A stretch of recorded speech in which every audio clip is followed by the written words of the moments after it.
espero que esta palavra ela chegue até os vossos corações e traga edificação espiritual para a vida da igreja nesta noite. Amados e queridos irmãos, confesso aos irmãos que a minha fé é muito pequena, ou seja, é pequenina. Há poucos instantes atrás eu estava em um evento chamado Chat Bebê, com uma esposa do meu sobrinho, e de repente começa a chover e eu pensei, meu Deus, vou à igreja, chegava então um grupinho de pessoas e vou ministrar para 1 ou 2 ou 3 quem estiver lá. De repente chega na igreja, como disse a irmã Regina, a igreja linda, repleta de pessoas, com bastante pessoas diferentes. Amado, Deus é lindo, o Espírito de Deus é maravilhoso, Ele toca, Ele nos comove a estar na casa, na presença de Deus. Durante o louvor eu vi lágrimas sendo derramadas nesse santuário, porque a presença de Deus era real neste lugar. O mover do Espírito Santo de Deus, ele é notório, é perceptível em meio ao povo de Deus.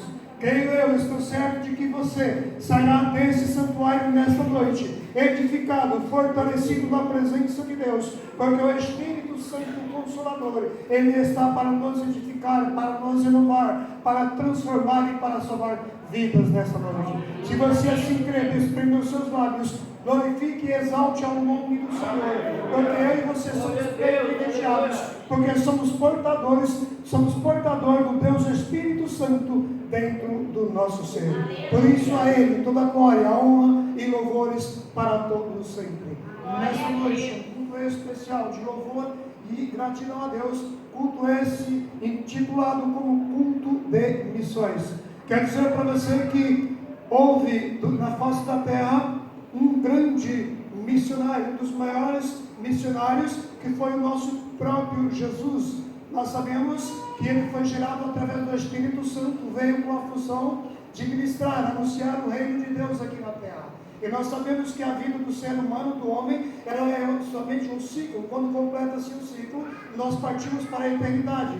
E Jesus, o unigênito de Deus, ele viveu em forma de homem, com natureza humana, porém, ele também, ao mesmo tempo, ele era homem e era Deus, porque ele foi enviado como unigênito de Deus. E nós sabemos e cremos, e a Bíblia nos testifica que ele cumpriu com o seu papel para qual fora destinado aqui na terra. E a minha Bíblia, a sua Bíblia diz que os homens o perseguiram, alguns creram na mensagem que ele veio transmitir, outros não creram, levaram até a morte de cruz, levaram ao sepulcro. E nós sabemos que durante a sua caminhada, ele arrebanhou alguns discípulos, alguns homens e mulheres, para com ele transmitir, ministrar a palavra de Deus. E nós sabemos que, como eu disse, ele foi levado à sepultura, foi tido como morto, mas a Bíblia diz que ao terceiro dia, ele ressuscitou e está à destra de Deus Pai, intercedendo por nós.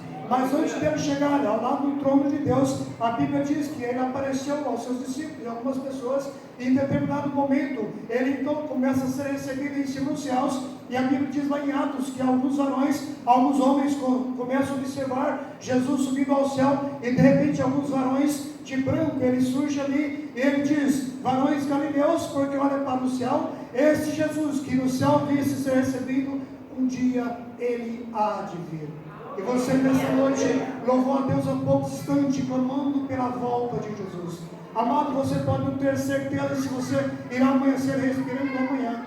Você não tem certeza se o seu filho, a sua filha continuará te amando até o final de sua vida. Mas uma coisa é certa, aquele que foi recebido no céu um dia, ele virá para buscar para si um povo seu, especial, zeloso de boas obras. E eu creio que nesta noite, eu estou diante de um povo, diante de uma igreja, lavada e remida pelo sangue de Jesus, o qual está preparada para o grande encontro, para o grande casamento, para a grande boda do Cordeiro, assim como foi ministrado no domingo anterior. A irmã Marilene bem frisou, bem ministrou aqui, que um dia dar-se-á um casamento entre a noiva e o noivo. Quem é a noiva? A igreja do Senhor. Mas a Bíblia diz que Jesus veio buscar para ele uma noiva sem mácula, sem mancha, sem ruga, sem sujeira. Ele quer uma noiva com vestes brancas, vestes limpas. Essa é a noiva que tem que se preparar, adornar-se para encontrar com o Todo-Poderoso. E creio eu que nesta noite eu estou diante desta noiva, diante desta igreja, que vive, que age na certeza, não na esperança, mas na certeza de um dia encontrar com o Senhor nos dos ares e habitar com Ele para toda a eternidade. Amém. Mas enquanto nós não depararmos com esse evento, enquanto isso não acontecer, nós temos uma missão a cumprir, nós temos algo a fazer aqui na terra para o reino de Deus. Já foi mencionado nesta noite que hoje nós estamos em um ponto de missões. Missão nada mais é do que uma tarefa delegada a uma pessoa, um serviço a cumprir ou uma meta a alcançar. Nós sabemos que missão implica em decisão, em ação e desprendimento.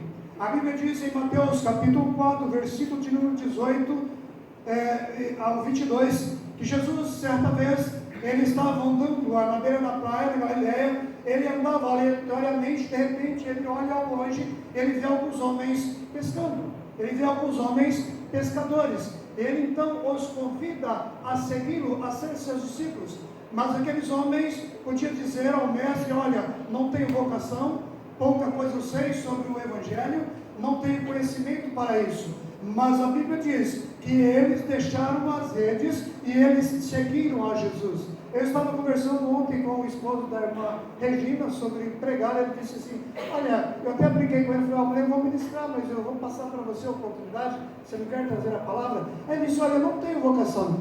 Agora eu pergunto, quais eram as vocações daqueles homens chamados por Jesus? Eles eram pescadores, eles não eram palestrantes, eles não eram doutores, eles não eram evangelistas, pastores, bispos, eles eram pescadores por profissão. Mas a frase é bem conhecida que Jesus não chama os capacitados, mas ele capacita aqueles com qual ele escolhe. Mas continua então Jesus na sua jornada e diz a Bíblia mais na frente, no mesmo livro de Mateus, que ele olha também ao mar e lá vê pai e 2 filhos, fazendo o quê? Pescando.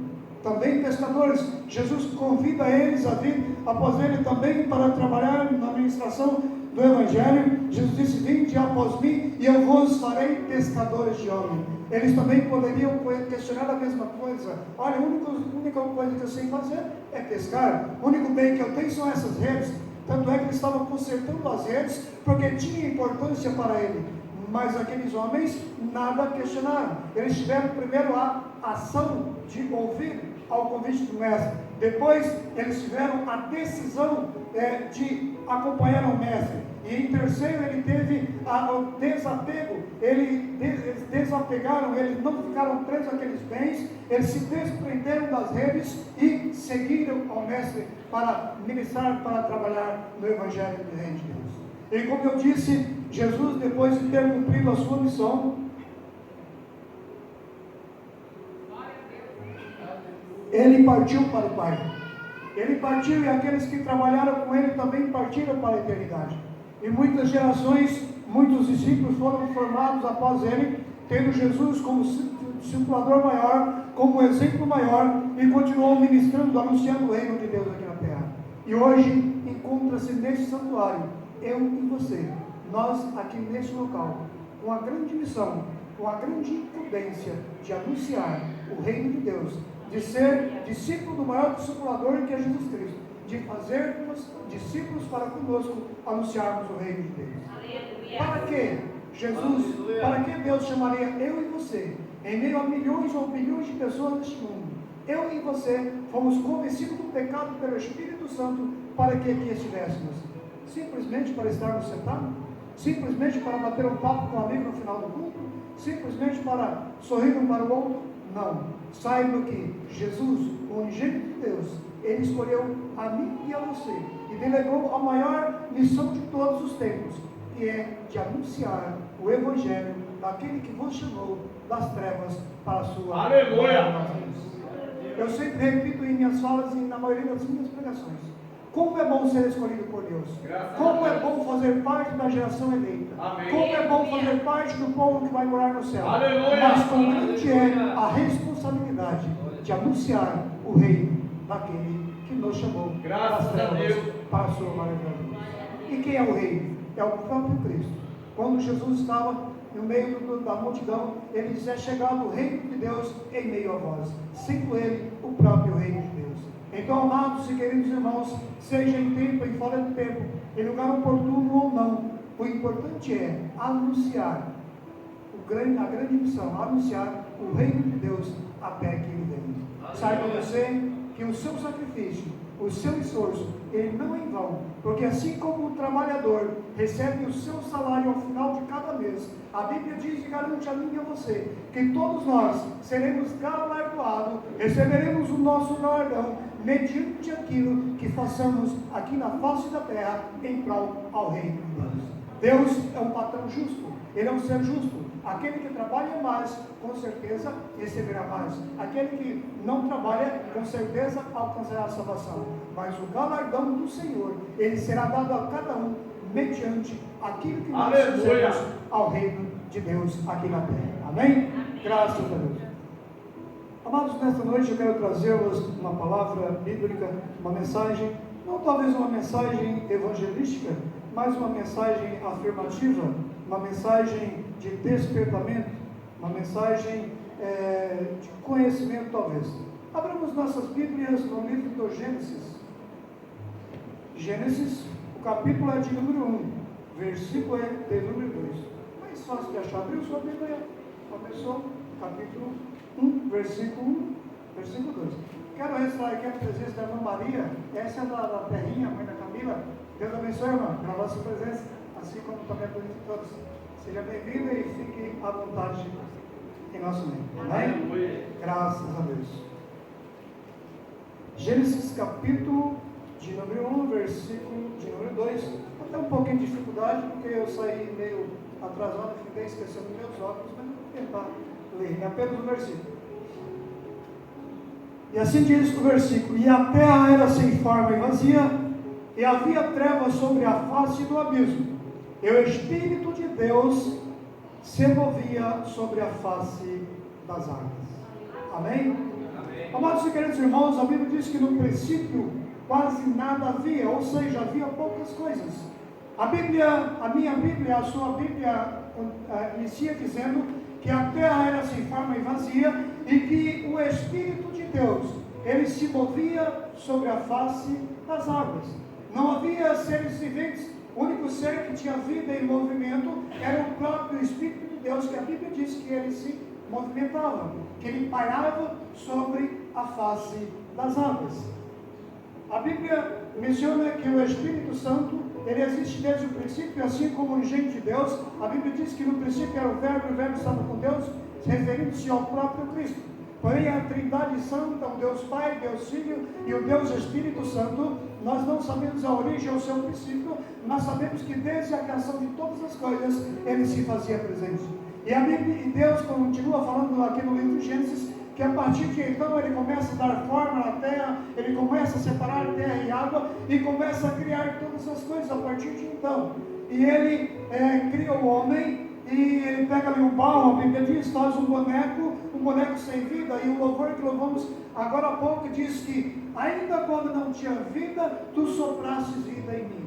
A Bíblia diz que Deus sopra agora nas narinas daquele boneco, e o espírito de vida passa a existir, e torna-se então o ser humano e o homem. E aí começa então, Deus coloca o homem para viver tranquilamente no jardim, Deus dá uma série de benefícios, Deus depois cria todas as coisas através da sua palavra, mas a Bíblia diz que o homem, ele criou com suas próprias mãos. Ó, quão privilegiados somos nós, seres humanos, que Deus não usou apenas palavra, como ele diz, haja isso, haja aquilo, mas ele manipulou, ele fez com suas próprias mãos o ser humano, e com o seu próprio fôlego, ele soprou nas narinas do homem o fôlego de vida. E por isso que eu e você, nós nos encontramos hoje nesse santuário, que Deus, o sopro de Deus, deu vida àquilo que antes era barro. Amados queridos irmãos, e nós, de uma certa forma, fazemos parte da terra, somos barro, porque do barro nós viemos, e o versículo nessa noite vem dizendo que o Espírito de Deus, ele pairava sobre a terra, ele pairava sobre as águas, e nós também, de certa forma, sobre a terra, sendo terra, o Espírito de Deus, ele passou a não pairar sobre nós, mas ele então passou a habitar na vida do ser humano. A palavra de Deus, em 1 Coríntios capítulo 3, versículo de número 16, nos diz da seguinte forma: não sabeis vós que sois templo de Deus, e que o Espírito de Deus habita em vós? Amados e queridos irmãos, nós sabemos que templo é um local onde habita seres viventes. Nós estamos dentro de um templo de 4 paredes e por alguns momentos aqui estamos habitando. E agora a Bíblia, a palavra de Deus vem nos dizer: não sabeis vós que sois templo e habitação do Espírito Santo de Deus? Agora você pode parar, você tem a capacidade de imaginar a minha e a sua importância, enquanto pessoas aí fora transportam em seu próprio ser, talvez o alcoolismo, a droga, tantas coisas que não prestam, espírito não da parte de Deus, e você e eu nessa noite, nós transportamos quem? O Espírito Santo de Deus. Amado, seria impossível ao homem natural conseguir introduzir um Deus dentro de outro homem, para que o homem possa ir de um lado para o outro com Deus. Mas o Deus de misericórdia, aquele que não desistiu de nós, porque Ele fez-nos com suas próprias mãos, apesar do pecado, apesar da desobediência, Ele fez do meio do seu corpo um santuário. Ele fez-nos morada e habitação do Espírito Santo de Deus. Então saiba você, que você é privilegiado e privilegiada, porque você nada mais é do que um ser que transporta de um lado para outro o Espírito Santo de Deus. Podemos dizer, você transporta um Deus dentro de você. E esse Deus é que faz a diferença. É Ele que nos orienta, é Ele que nos dirige, é Ele que nos ensina. Enfim, todas as decisões que nós tomamos em nossa vida é tão somente orientada pelo aquele que habita dentro de nós, que é o Espírito Santo de Deus. Nós vamos observar o mover do Espírito, a função do Espírito Santo de Deus em algumas fases durante toda a existência humana. Primeiro nós vamos aprender um pouco sobre o mover do Espírito Santo da criação até Cristo. Depois o mover do Espírito Santo de Cristo até o Pentecostes. E depois o mover do Espírito Santo do Pentecostes até o arrebatamento. O mover do Espírito Santo da criação até Cristo. Nós sabemos que a função principal do Espírito Santo naquela época, ela era esporádica, ela não era tão presente como nos dias atuais, mas o Espírito Santo, ele movia na vida de homens e mulheres de Deus, capacitando para determinadas funções.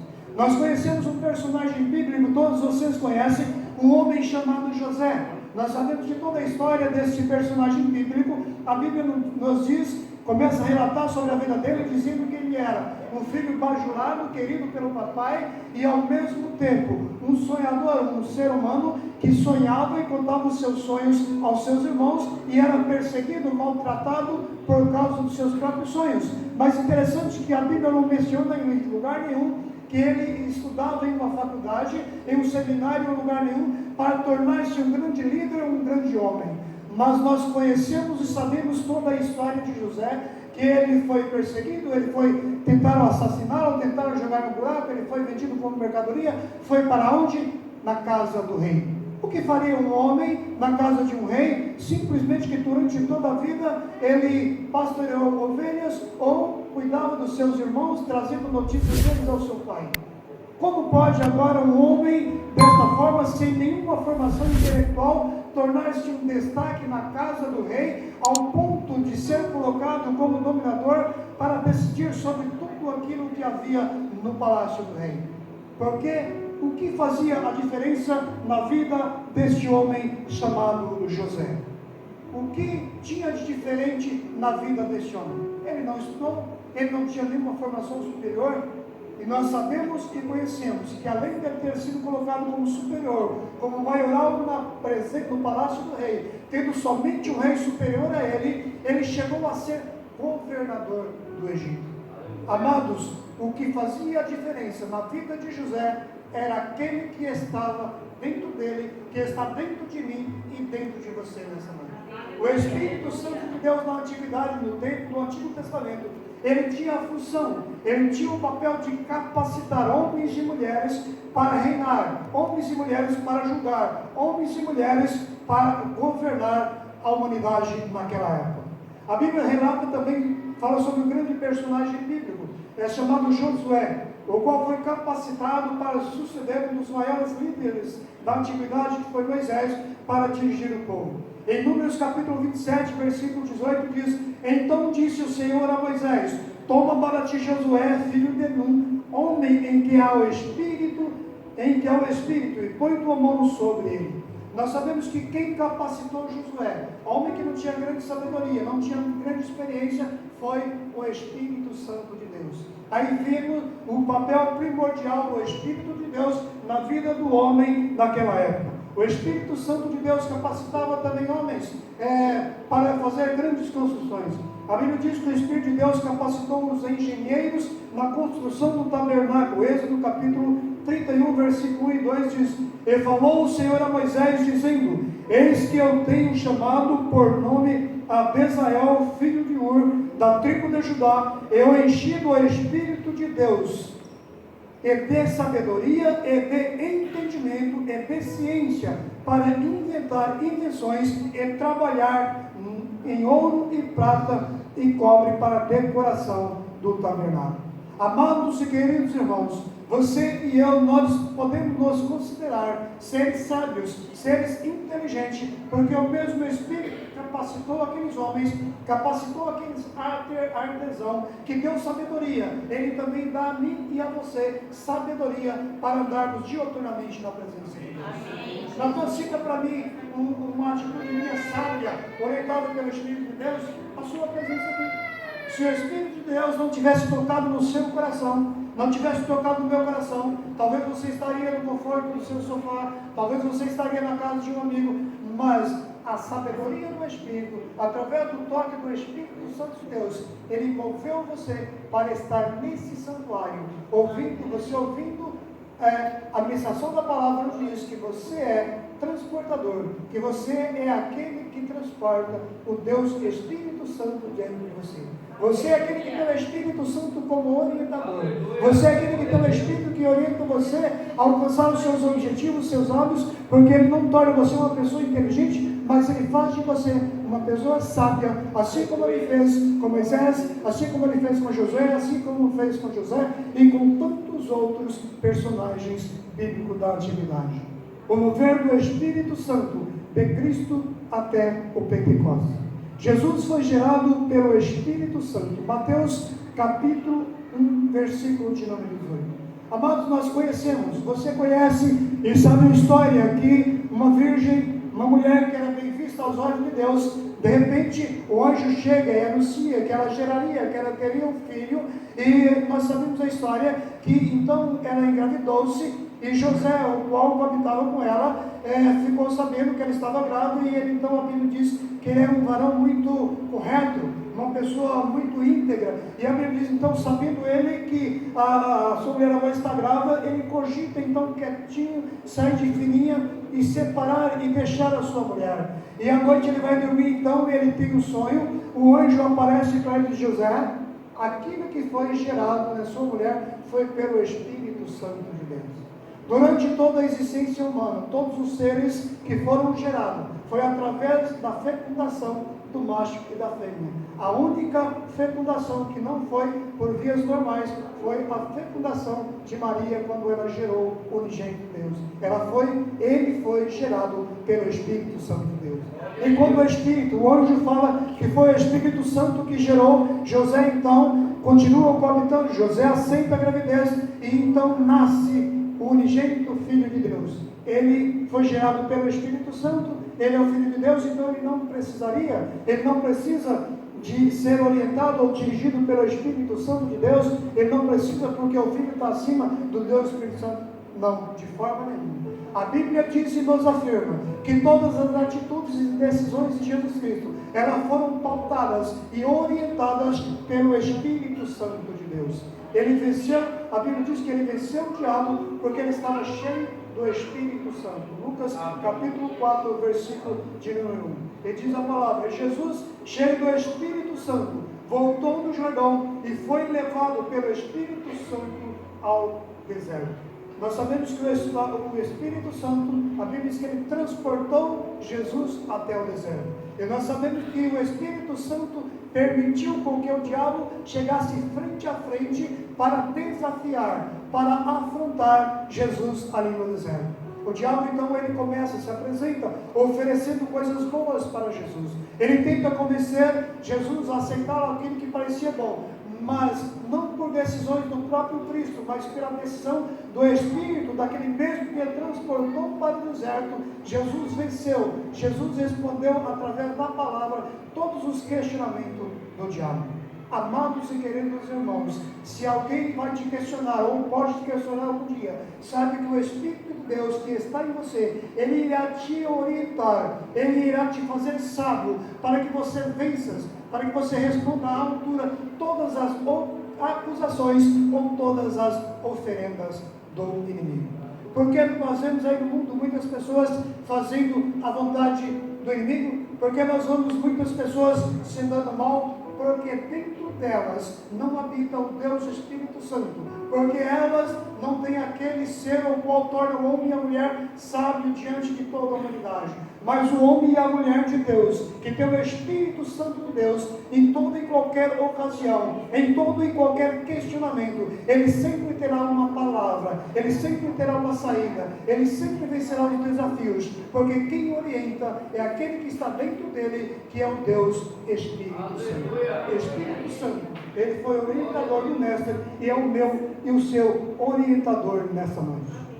Jesus prometeu enviar o Espírito Santo para habitar conosco. João capítulo 14, versículo 16 e 17, ele diz: e eu rogarei ao Pai, e ele vos dará outro Consolador, para que fique convosco para sempre. É o Espírito da verdade que o mundo não pode receber, porque não vê nem conhece, mas vós conheceis, porque habita convosco e está em vós. Amém? Graças a Deus. Glória a Deus. Aleluia. Aleluia. Como eu disse no início da minha fala, Jesus foi recebido aos céus, observado por alguns homens. Os anjos, aqueles azuis de branco, disse que ele voltaria. A partir da saída do Mestre, aqueles homens, ou a humanidade da época, poderia imaginar, e agora? Sozinhos, sem um grande líder, sem um maior discipulador, sem a presença do Mestre, mas e agora? Mas o próprio Jesus, ele disse: eu rogarei ao Pai, para que vos envie o Consolador, para que fique convosco para sempre. É o Espírito da verdade, que o mundo não pode receber, porque não vê e não conhece, mas vós conheceis, porque habita convosco e está em vós. Amados, se eu fosse você, glorificaria a Deus neste momento. Porque Deus, ele enviou, ele mandou para habitar comigo, conosco, o Espírito Santo Consolador. Quando eu saio na missão, quando eu vou fazer missões, quando eu vou levar a palavra de Deus, quando eu vou anunciar o reino de Deus, vem inúmeros pensamentos. Eu posso deparar com o endemoniado, eu posso deparar com o drogado, eu posso deparar com o marginal, mas pior que todos esses seres foi o próprio inimigo que deparou-se com Jesus no deserto, mas ele venceu através da palavra, orientado pelo Espírito. Ele, esse mesmo Consolador, esse mesmo Espírito que está conosco todos os dias, ele orienta a mim e a você a vencer todos os desafios. Aleluia. Amados, se você realmente está convicto, tem certeza de que o Espírito Santo de Deus, ele habita no seu ser, ande de cabeça erguida, destemido, não tenha medo de desafios, porque o Espírito Santo de Deus, o Consolador enviado pelo próprio Pai, em momento nenhum, ele vai te abandonar. A Bíblia diz que pode a mãe abandonar e desprezar o seu próprio filho que amamenta, mas o Deus, o próprio Espírito Santo, em momento nenhum, ele abandonará. Muitas vezes nós temos amigos, temos pessoas que andam lado a lado conosco. Em um momento de perigo, em um momento de dificuldade, elas podem fugir, elas podem nos deixar, elas podem nos abandonar, porque nós passamos ou estamos enfrentando um momento de perigo ou dificuldade. Mas saiba que o Espírito Santo, ele não nos abandona. Ele não desiste de você. Ele luta por você. Deus tinha todos os motivos do mundo para desistir do homem. Ele fez o homem com suas próprias mãos. Ele soprou o fôlego de vida. Ele deu um paraíso para o homem viver. O homem não precisava trabalhar. O que o homem fez? Pecou, rebelou-se contra Deus. O que Deus fez? Ele poderia desistir do homem. A frase antiga diz que Deus sem homem é Deus, e o homem sem Deus não é nada. Então, Deus não teria nenhuma necessidade, ele continuaria sendo Deus se ele tivesse desistido do homem. Mas, amados e queridos irmãos, o seu louvor, a letra do louvor, ele diz que transpõe montanhas, ele faz o possível e impossível. Aleluia! Mas ele não desiste de você. Você pode tentar fugir, você pode tentar virar as costas, Ele dá a liberdade se você quiser fazer isso. Mas a verdade é, Ele não desiste de você. Aleluia! Não importa se você agrade ou não. A prova é que o homem pecou, rebelou-se, deu ouvido à mulher, comeu do fruto proibido, fez N coisas contra Deus. Mas em momento nenhum da existência humana, Deus, Ele sempre pensou, eu fiz com minhas próprias mãos, gastei tempo e cansaço físico para fazer. Porém, deste ao qual eu fiz, eu não desisto.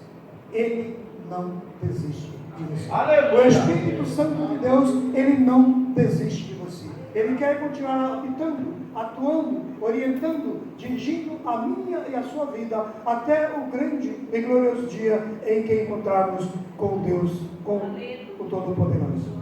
O Espírito de Deus foi derramado sobre toda a carne a partir do dia de Pentecostes. O mover do Espírito Santo a partir do Pentecoste. 1 Coríntios 3,16, como já foi citado, diz: não sabeis vós que sois templo e sois templos de Deus e que o Espírito de Deus habita em vós? O Espírito de Deus foi derramado sobre toda a carne a partir do dia de Pentecostes. Atos capítulo 1, versículo de número 8. E a palavra diz: mas recebereis a virtude do Espírito Santo, que há de vir sobre vós, e ser-me-eis testemunhas, tanto em Jerusalém, como em toda a Judéia, Samaria e até os confins da terra. Chegamos ao ponto crucial, ao ponto principal do mover, do agir, da utilidade e da necessidade do Espírito Santo em nossas vidas. Vou repetir o texto bíblico. Mas recebereis as virtudes do Espírito Santo. Promessa, recebereis. O dia que eu e você fizemos um concerto com Deus, se achegamos ao Senhor, nós recebemos mais do que a presença. Passamos a receber as virtudes. Virtudes nada mais é do que qualidades. As qualidades do Espírito Santo, Ele passa a habitar naquele que faz a vontade de Deus. Aleluia! Mas recebereis a virtude do Espírito Santo, que há de vir sobre vós, e ser-me-eis testemunhas, tanto em Jerusalém como em toda a Judéia. Amados e queridos irmãos, quando nós conhecemos um caso, quando nós vemos um acontecimento, e esse acontecimento ele vai até uma corte, nós somos convidados para sermos testemunhas. E eu e você, nós através do Espírito Santo, tomamos conhecimento dos feitos de Deus, do amor de Deus, da misericórdia de Deus, do que Deus fez por toda a humanidade. Então automaticamente nós nos tornamos testemunhas visuais e ouvintes através da palavra que falou aos nossos corações. Então não queira você fugir ou não, mas eu e você somos testemunhas dos grandes feitos de Deus. E o Espírito Santo de Deus é Ele que ajuda-nos a testemunhar, é Ele que leva-nos a ir a todas as partes, a anunciar, a testificar até os confins da terra a mensagem do Evangelho de Deus. Ninguém consegue fazer missões, ninguém consegue ir, ninguém consegue decidir, ninguém consegue desprender dos bens materiais se não for ajudado, orientado pelo Espírito Santo de Deus. O Espírito Santo de Deus, ele tem muitas funções em nossas vidas. Uma das principais é fazer com que eu e você sejamos verdadeiras testemunhas de Deus aqui na terra. Fazer com que eu e você nos deslocamos a locais talvez longínquos, distantes, para sermos testemunhas do reino de Deus. O Espírito Santo de Deus, ele ainda distribui dons espirituais à Igreja de Cristo. 1 Coríntios, capítulo 12 e versículo número 4. Há diversidade de dons, mas o Espírito é o mesmo. O Espírito Santo de Deus, ele é multifuncional. Se fôssemos no jeito linguajar comum, diríamos que o Espírito Santo de Deus ele é como o bombril, mil uma utilidade. Se a irmã ou o irmão fala em línguas, é dom do Espírito Santo. Se o irmão ele é profeta ou a irmã profetiza, é dom do Espírito Santo. Se eu não faço aquilo que não agrada a Deus, apesar de andar na minha carne, mas eu não faço, é orientado pelo Espírito Santo. Mas o melhor e maior agir do Espírito Santo é o convencimento do pecado. A Bíblia diz que eu e você anunciam o Evangelho, mas quem convence o homem do pecado é o Espírito Santo. O primeiro e maior papel, o primeiro e maior benefício que o Espírito Santo faz na vida do homem, aquele Espírito que apenas pairava sobre as águas, que agora está dentro de mim e de você, é convencer o homem e a mulher do pecado e trazer para mim. Aí a partir daí você passa a ser testemunha, você passa a ser profetisa, você passa a ter dom de oração, dom de unção, dom de louvar, enfim. O Espírito de Deus, ele é multifuncional em nossas vidas. Por isso a igreja ela é dinâmica. O Espírito de Deus dá o dom ao irmão ser um porteiro, dá o dom ao outro ser músico, dá o dom ao outro ser comandar a mesa de som, e dá o dom, enfim, inúmeros dons. Todos que têm o Espírito de Deus, ele tem uma utilidade. Aleluia. Ninguém foi chamado, ninguém foi convencido do pecado simplesmente para ser convencido, mas foi convencido para ser útil no reino de Deus. Amém? O Espírito nos garante seu fruto. Gálatas 5, 22 e 23. Aí você está aí perguntando, Natan, como eu posso ter certeza de que o Espírito Santo de Deus habita em mim? Como eu posso ter certeza de que eu estou agindo conforme o Espírito Santo? Eu vou dar para vocês só alguns exemplos, tá? Gálatas capítulo 5, versículo 22 e 23. Foi comentado hoje na escola bíblica de manhã. Mas o fruto do Espírito é amor, gozo, paz, longanimidade, benignidade, bondade, fé, mansidão e temperança. Você é manso, você é bom, você é amoroso, você é paciente, tudo isso é fruto do Espírito. A irmã Regina disse hoje na escola bíblica de manhã que às vezes ela altera com algumas situações, porque a gente é homem, é carne, né, Regina? E às vezes a gente se exalta. Eu disse, mais importante do que se exaltar é reconhecer, confessar a Deus que exageramos para que Deus nos perdoe. Amém. Mas até sugeri para a Regina e para alguns irmãos, olha, pega na parede da sua casa, escreva todos esses frutos do Espírito aqui. Amor, mansidão, vai colocando na parede. Quando você começar a ficar bravo, opa, eu tenho o Espírito de Deus. Espírito de Deus, o fruto é mansidão, temperança, bondade, benignidade, e assim vai. Quando você decorar a parede do seu quarto, da sua sala, da sua cozinha, com essas anotações, olha, a paz vai, bom, eu creio que já reina, mas vai se tornar um ambiente muito melhor, porque o Espírito produz fruto que agrada a todos. Amém? Graças a Deus. Graças damos a Deus, porque o Espírito de Deus, ele atua desde a existência ou a não existência de todas as coisas, e continua atuando até os dias atuais. E a Bíblia diz que ele atuará até o fim de todas as coisas. Mas chegará um dia em que esse Espírito de Deus, assim como todos os salvos, eles serão retirados, serão arrebatados da terra, e não mais as pessoas terão um consolador, não mais terá um orientador, não mais terá um ajudador. Então vamos usufruir desse direito que Deus nos deu. Vamos usufruir ao máximo e fazer ser útil em nossas vidas o mover, o agir do Espírito Santo de Deus. Amém? E eu rogo a Deus que esse mesmo Espírito possa fazer com que essas palavras elas sejam enraizadas em vossos corações. Que os seus corações tenham entrado aqui nessa noite como vasilhas vazias, mas que saia neste momento transbordando a palavra de Deus. Amém? E que Deus vos abençoe em Cristo Jesus.